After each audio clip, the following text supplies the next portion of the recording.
Do you want to know what kids are really looking for in a parent?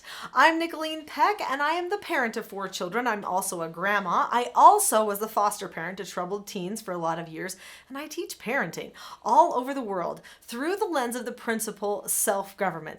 So I guess I'm kind of into parenting. So this question interests me.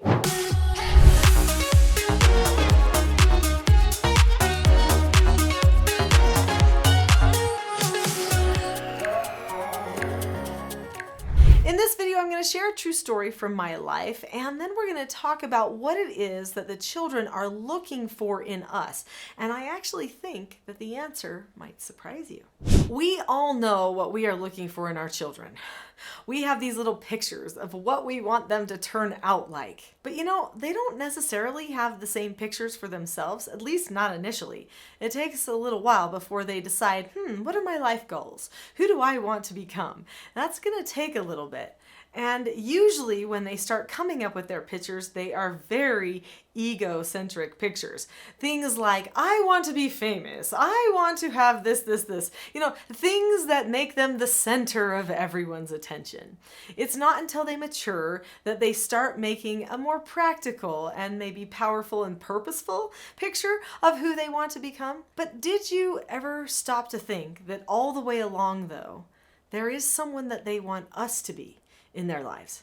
Because there is. There was a profound moment when it hit me, oh, my children see me in a certain way, and I've got to maintain that for them. Let me tell you my story. So I was raised by a father who told me it's better to shoot for the stars and hit a pile of manure than shoot for the manure and hit it straight on. Now you can see that image is just awful. So of course you'd want to shoot for the stars. So I thought, okay, I'm always going to try for the best. So when I became a parent, I thought, okay, what is the best? I think we all do that, right? So I thought, okay, what is the best version of me? What type of a mother do I want my children to have? Well, I want her to be fun. So I'm kind of a live in the moment, spontaneous, fun kind of mom. I wanted to do that. I wanted to be the mom who would dance in the kitchen and who could laugh about anything.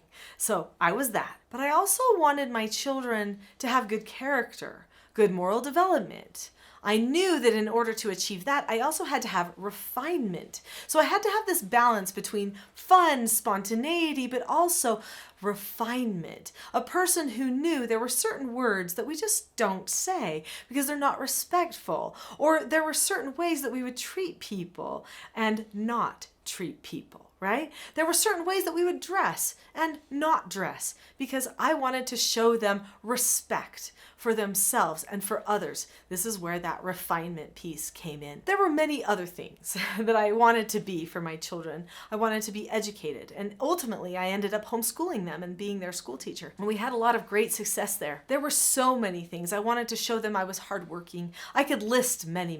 But I want to focus right now on that refinement because there was this moment where I realized that I needed to never stop being who it was they expected me to be. So my children were a little bit older. I was maintaining all the way along. You get to a point where some of your children have left the house, okay? So I had 2 of the children that had left the house, and I have 2 children at home. They're in their teens. Things are a little bit more relaxed. Everybody's running a lot of the aspects of their own lives. Then one day, I sat down on the couch and I said something. It was something that I never had said. It wasn't like a curse word or anything like that, but I said a phrase that I said from my childhood, maybe something I would have said in high school or something. I don't even fully remember the phrase, but I remember what happened after. My daughter, who was sitting there with a guy that she was dating, looked at me with this weird look on her face, like, Mom, what happened to you? You know? And she said, Mom, I'm really surprised that you said that. I was really glad that she was so upfront. And I thought, yeah, now that you mention it, I'm kind of surprised I said that too. I said, I'm really sorry. That was a statement that used to be said when I was in high school, and for some reason it just came out right now. That's not very refined. They're like, yeah, Mom, I mean, you're always the example of refinement. That's kind of shocking. And I said, I'm sorry, I want you to know I wasn't always refined. I made a decision to be refined, and that was just a bad moment. I apologize for that. But I realized even in their teen years, they were looking to me to be a certain type of person in their lives. What were they looking for? Let's talk about that. So we're going to talk about what my children were looking for and probably what your children are looking for, and it might surprise you a little bit. But before we do, leave me a comment. What do you look to your parents for? When you were young, can you remember what you hoped that they would be for you? Put that in the chat down below. I think it would be interesting to see if a lot of us have some of the same ideas. So what is it that they are looking for in us? Number one, first and foremost, they want leadership. They want an example. They want someone that shows them this is what it means to be an adult, because that's their next phase of life. If we behave like them, if we behave like teens, like I did in that one moment, then they're not sure what it means to be an adult anymore. Now, that doesn't mean that we have to be stuffy and that we can't have fun, but we do need to have some rules for ourselves. And now that I'm a grandmother, I'm thinking of that even more. With my grandbaby, my grandchildren that are going to be coming into our family, they need to see the same woman that my children saw, maybe even a better version of that woman, because now hopefully I'm even wiser than I was when I was raising my children. So that picture of who I am to the other people matters. Now, I know some people say it doesn't matter what other people think of you, but I'm going to just go ahead and turn that on its head and say, yes, it does. It totally matters what other people think of you. That doesn't mean that we should make decisions to try to control what other people think of us. However, people will think things of us regardless. What message do we want to send? I've told my children their entire lives, do you realize that you are like a message board? The way you dress sends a message.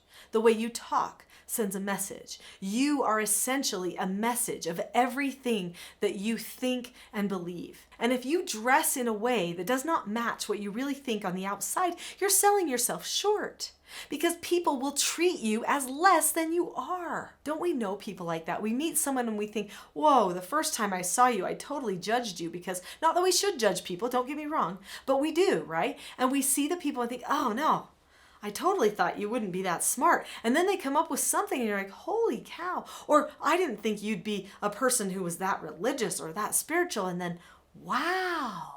Because their way that they present themselves outwardly isn't a really good depiction of what's going on the inside. What they don't recognize is that people are actually not taking them seriously in a lot of respects because it's incongruent.